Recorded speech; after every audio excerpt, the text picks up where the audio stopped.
Hi friends, आज की इस वीडियो में हम बात करेंगे कि टोरॉइडल कोर और ईआई कोर में क्या अंतर होता है। दोनों की कंपैरिजन करने वाला हूँ मैं कि कौन सा अच्छा होता है, कौन सा बुरा होता है, कौन सा कहाँ पे यूज होता है। तो यहाँ पे हम कोर से रिलेटेड बातें डिस्कस करने वाले हैं, तो वीडियो लास्ट तक जरूर देखें। काफ़ी इंटरेस्टिंग और यूजफुल वीडियो होने वाली है आपके लिए। नो टाइम पास, सीधे काम की बात। तो सबसे पहले देखते हैं कि इनका कंस्ट्रक्शन कैसे होता है, यानी कि ये कैसे दिखते हैं, किस शेप में होते हैं और कैसे बने होते हैं। तो सबसे पहले बात करेंगे हम टोरॉइडल कोर की। तो ये दिखने में गोल होता है दोस्तों, जैसे कि आप अपने स्क्रीन पे देख पा रहे हो। और ये एक लंबी सी स्ट्रिप को ऐसे गोल गोल लपेट के बनाया जाता है। और ये जो मटेरियल होता है ये सिलिकॉन स्टील या CRGO स्टील होता है। CRGO मतलब दोस्तों cold rolled grain oriented.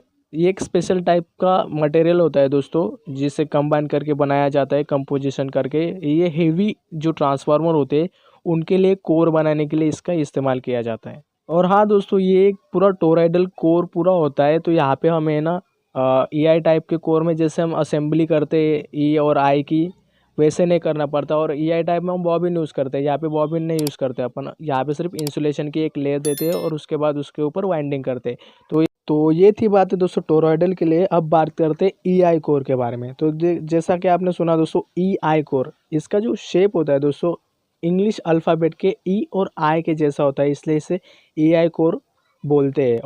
Basically ये ई और आई की शीट्स होती है, जिसे कट किया जाता है ई और आई के शेप में, जैसे कि हम इसे असेंबली करते हैं हमारे बॉबिन के हिसाब से। तो ये जो कोर होता है दोस्तों, ये जो लैमिनेटेड शीट्स होती है, ये भी हमारे CRGO स्टील से बनी होती है। और ये बेसिकली ये नॉर्मली स्टील से भी बनी होती है। स्टील स्टील और आयरन से भी वो बनी होती है। ये थी बातें कंस्ट्रक्शन से लेके कैसे कोर दिखते हैं और क्या इनका साइज़ होता है। अब देखते हैं कि सबसे फेमस क्वेश्चन होता है कि भाई कौन सा कोर ज़्यादा हीटिंग देता है। अगर मैं हीटिंग इश्यूज़ की अगर बात करूँ दोस्तों, तो टोरॉइडल कोर जो होता है वो कम हीटिंग देता है as compare to EI core. तो ये हीटिंग इश्यूज़ का, अगर आप ज़्यादा देर तक कोई भी चीज़ चला रहे हो जहाँ पे आपको ट्रांसफार्मर लग रहा है, तो ये यहाँ पे आप टोरॉइडल ट्रांसफार्मर ही यूज़ करिए, क्योंकि ये कम हीटिंग इशू देता है as compare to EI core. अगर साइज़ की बात करूँ दोस्तों, तो टोरॉइडल कोर जो है वो काफ़ी कॉम्पैक्ट साइज़ में होता है as compare to EI core. काफ़ी बल्की साइज़ में होता है, काफ़ी हेवी होता है वो वज़न में भी। और यहाँ पे अगर बात करें तो ये टोरॉइडल कोर आप जैसे देख सकते हो कि यहाँ पे जो पाथ है, फ्लक्स की पाथ, मैग्नेटिक फ्लक्स की पाथ, जिसकी वजह से हमारा EMF जनरेट होता है, वो यहाँ पे देख सकते हो कि पूरा गोल है। पूरी इफिशियंसी के साथ वो पूरा का पूरा मैग्नेटिक फ्लक्स यहाँ पे गोल गोल घूम रहा है। यहाँ पे लीकेज नहीं हो रहा है। यहाँ पे जो लीकेज फ्लक्स है वो काफ़ी कम होता है, इसके लिए यहाँ पे इसकी इफिशियंसी ज़्यादा होती है। अगर आप EI कोर में देखोगे तो यहाँ पे ना जो आप लाइंस देख रहे हो फोटो में, तो ये हो रहा है इसका लीकेज।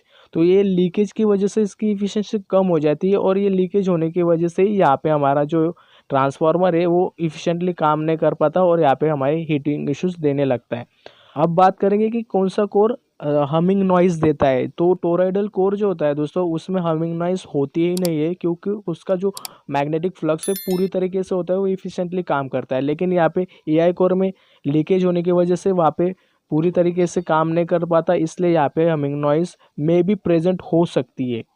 लेकिन टोरॉइडल कोर में होती ही नहीं है हमिंग नॉइज़।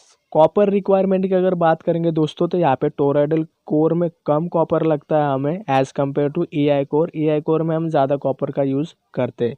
लेकिन दोस्तों यहाँ पे अगर हमें वाइंडिंग करनी है, तो अगर हमें टाइट वाइंडिंग करनी है टोरॉइडल कोर पर, तो हमें एक वाइंडिंग मशीन की नीड होती है।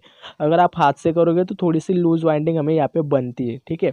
EI कोर में कैसा होता है दोस्तों, हम हाथ से करते हैं, या आप अगर टाइट करना चाहते हो तो टाइट वाइंडिंग भी कर सकते हो, यहाँ पे भी आप मशीन यूज़ करते हो। तो ये हमारा छोटा सा डिफरेंस है यहाँ पे। और दोस्तों अगर आप हाई रेटेड ट्रांसफार्मर बनाना चाहते हो, तो आप यहाँ पे टोरॉइडल कोर ही यूज़ करिए, क्योंकि वो हाई हाई इफिशिएंसी के साथ काम करते हैं। लेकिन EI कोर जो है दोस्तों, अगर आप EI कोर हाई रेटेड पे बनाओगे तो आपको कॉस्ट ज़्यादा लग जाएगी, और आपको वहाँ पे इफिशिएंसी भी उस तरीके से नहीं मिलेगी जो आप चाहते हो, ठीक है। तो इकोनॉमिकल जो होता है हमारा, कॉस्ट इफेक्टिव जो लोअर रेटिंग के ट्रांसफार्मर होते हैं, वो हमारे EI कोर के होते हैं। और जो हाई रेटेड वाले ट्रांसफार्मर होते हैं टोरॉइडल कोर के होते हैं। तो ये आपको समझना है। अगर आपके रिक्वायरमेंट हाई रेटेड आप हाई रेटिंग्स के ट्रांसफार्मर बनाते हो तो आप यहाँ पे टोरॉइडल यूज़ करिए। अगर लो रेटेड बना रहे हो तो यहाँ पे ई आई कोर वाले ट्रांसफार्मर यूज़ करिए। अब सबसे मेन बात करेंगे दोस्तों अवेलेबिलिटी की, कि कौन सा कोर हमें मार्केट में जल्दी से अवेलेबल हो जाता है।